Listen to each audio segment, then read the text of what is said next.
Mga banta ni US President Donald Trump na pag-target sa mga power plant at mga tulay ng Iran kung hindi ito susunod sa kanyang deadline kaugnay ng Strait of Hormuz, nagsagawa ng mga bagong pag-atake ang Israel kung saan tinamaan nito ang pinakamalaking petrochemical facility ng Iran sa Asaluye na isang kritikal na sentro ng produksyon ng langis at gas.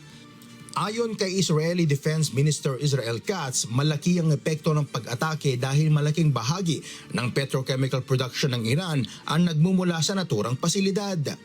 צה"ל תקף כעת בעוצמה את המתקן הפטרוכימי הגדול ביותר באיראן שנמצא באסלאוויה, יעד מרכזי שאחראי לכ-50% מהייצור הפטרוכימי במדינה, וזאת לאחר שבשבוע שעבר הותקף המתקן המרכזי השני.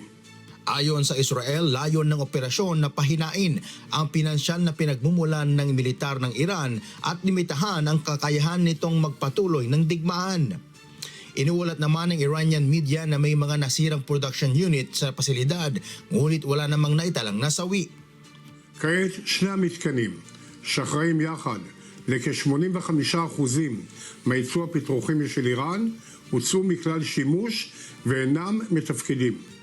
Samantala, nagbabala naman ang International Atomic Energy Agency o IAEA na ang mga pag-atake malapit sa mga nuclear facility, kabilang ang Bushehr Nuclear Power Plant, ay nagdudulot ng malubhang panganib.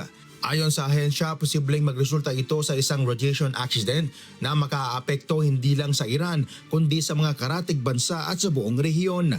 Binigyan din ng IAEA na hindi dapat targetin ang mga nuclear facility dahil sa malawak na epekto nito sa kalikasan at kaligtasan ng mga tao. Cres Fugaban, humahataw sa balita ngayon.